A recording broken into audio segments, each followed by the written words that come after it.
What's going on, y'all? So as you can see, we are not on the water today. Wind and weather is really bad, so instead we're going to be taking some distilled white vinegar and we're going to be cleaning up some old tools that, well, let's just face it, these guys have been pretty much dead for a while. We do a lot of saltwater fishing, and the saltwater is really bad on all these tools. So we're gonna do something really simple today, and we're just gonna soak these guys in vinegar, and I'm gonna show y'all the results, and we're gonna bring these guys back to life. So this is something that I have done for a long time, and it works every time, even with tools like this right here. Pair of Bubba blade pliers. They're not completely locked up, but as you can see, we got a lot of rust, corrosion. Got us a pair of scissors that are just about locked up. A lot of surface rust on that. These guys, no chance at opening those. That's going to be tough right there. So we'll see how the vinegar breaks that down and does with that.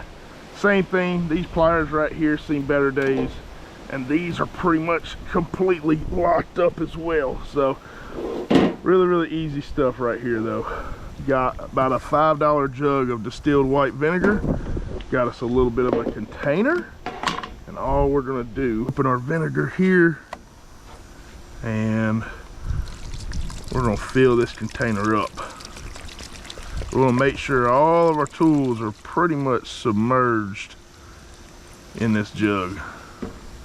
Now, I didn't really think this through too well, because that ain't gonna go all the way down there, but that's fine. The part that really matters with this is right up in here. So we'll put that in there where that part is submerged, and we'll just dump the rest of our stuff in there just like that, and we're gonna top it all the way off. About right there, should be good. And we'll just leave that lid like that. I hope it doesn't rain. I might move this out of the way just in case it does rain. And last thing, just so y'all can see the date and the time, so y'all know what we got going on here. It is 11:07, December 29th right there.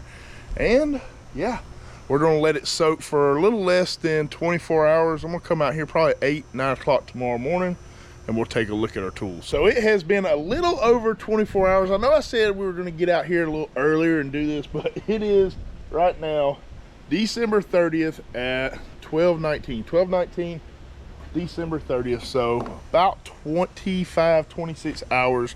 These tools have been soaking right here. We'll go ahead and lift the lid off.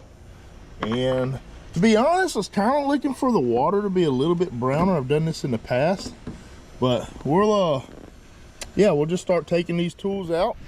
And I think the first thing we're gonna do is see if the tools that were locked up, see if we can move them a little bit better again, and then I'll show y'all the rest of the process. Let's have a towel set up right here to kind of set things off on, but these were, I believe, completely locked up.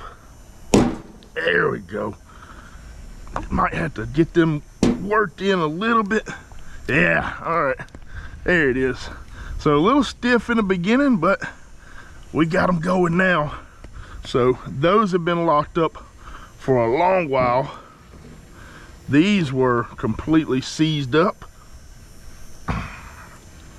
These are still locked up. They may need to soak a little bit longer. Our scissors are not locked up at all.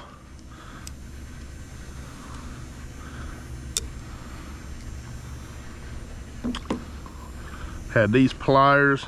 Okay, yeah, those are nice and loosened up. Really good right there.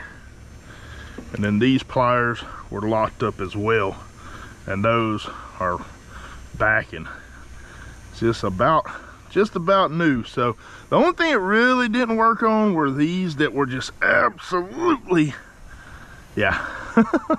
All right, we may let this soak a little bit longer and come back to that another day. Of the tools that we did get freed up, we do have to do a little bit of a process here before we do anything else, right? So we had vinegar that we soaked everything in, and vinegar is an acid. So if we just leave the vinegar in there, it is going to re-rust. and at a faster rate. So we got to stop that process, and to do that, we're going to introduce a base, which we're going to use just a cup right here with some water in it and some baking soda. So we're just going to dump some baking soda down in there. Take one of our brushes, stir it up, get it mixed up in that water. And we don't really have to soak this at all. We just need to get our tools in there, swish them around. Just like that, and then lay them back out. All right, now, pretty much all we need to do is just get everything kind of cleaned up. And we'll see how easy this rust that's on here. Just got a little wire brush right there, and that rust is gonna come off real easy.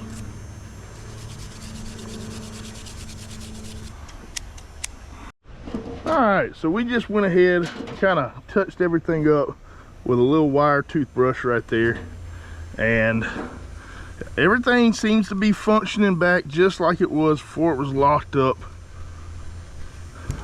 Scissors right there. Now, we still do have a little bit of pitting and rust on some of these things.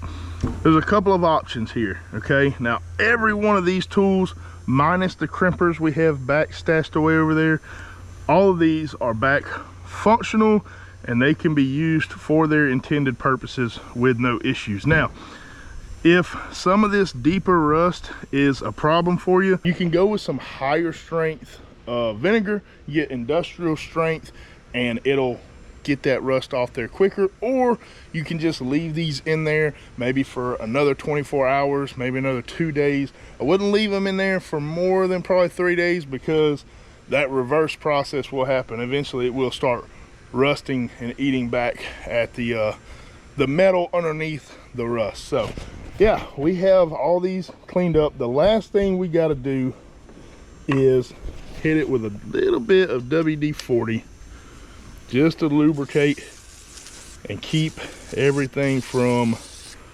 rusting in the future.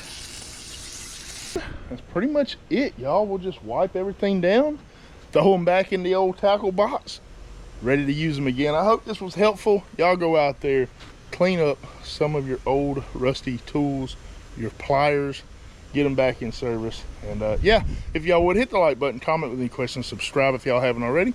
We'll see y'all next time.